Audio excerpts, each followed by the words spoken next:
Welcome back to Climatecamp TV. Today we've got an exciting show and we're going to interview someone who's been questioned as a terrorist. Can you introduce yourself? Hi, I'm Chris. I'm involved with Climatecamp and I've been helping with the mobilisations for the UN climate talks in Copenhagen in December. Okay, and I believe you were on a coach to a preparatory meeting and some policemen came in and took you and a colleague off.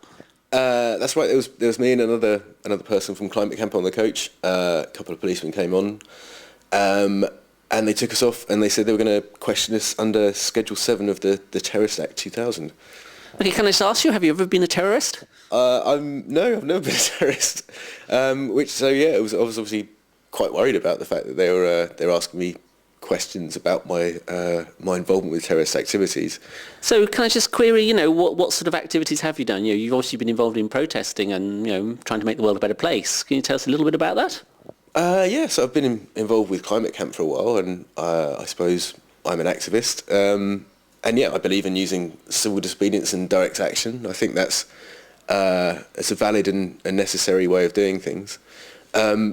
And if you look back sort of at social movements in history, then that's the kind of tactics that they'd had to use. And they also had some similar kinds of responses from the state and the police. Okay, can you tell us so the police took you off the coach, and can you tell us what happened then?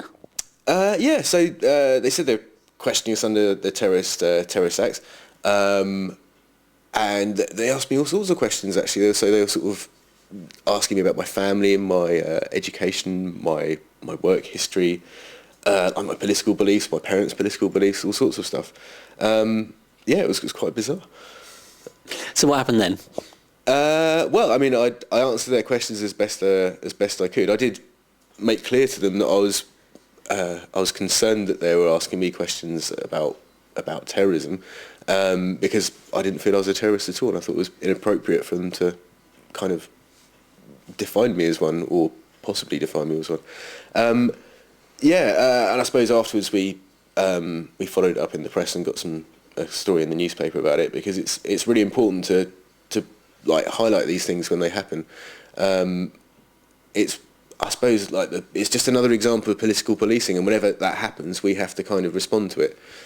Right. So there's been the history of this with direct action and the police kind of playing a quite strong political role in these social change movements. Can you tell us a little bit what's happened with Climatecamp and policing? Yeah. So I mean, absolutely, it's always kind of happened before with social movements, and I guess in the example of Climatecamp, we saw the stuff that they did for King's North, and then in the G20 afterwards. And I suppose there was a lot of like press attention around that. It got followed up in Parliament, but I think the police's reaction to it is primarily about their sort of public relations strategy rather than changing their attitude to policing. And I think, unfortunately, a lot of policemen and women don't realise that they're not just doing their job. What they're doing is actually sort of quite a damaging thing for civil liberties and democracy. So what can people do if they get harassed by the police using terrorist legislation on normal people? It's good to know your rights. So it's good to know what the possible legislation is that they might use, and then what your rights and responsibilities are. It's a bit strange under the Terrorist Act, because you don't have the normal right to silence, and so I suppose the police can use it both as a way of harassing activists, but also as a way of kind of gathering free information, if you like, which would normally take a lot more hassle on their behalf to get hold of. So they're kind of abusing something which was designed for something really serious. They're abusing it to deal with, they're kind of widening and stretching legislation, do you feel?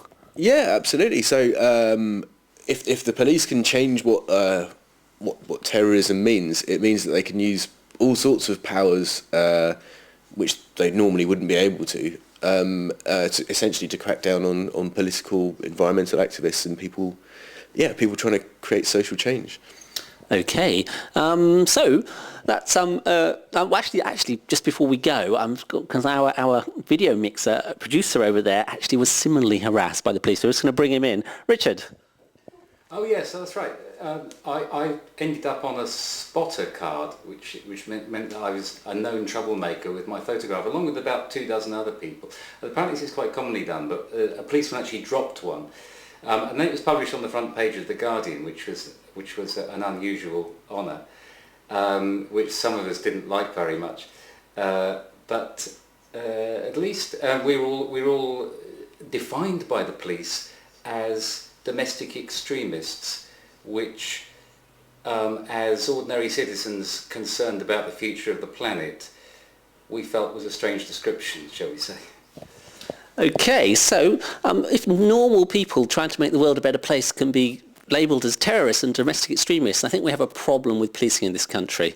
If you want to find out more, you can watch more shows on the Policewatch series, and we recommend you check out FitWatch because they've got a really good website.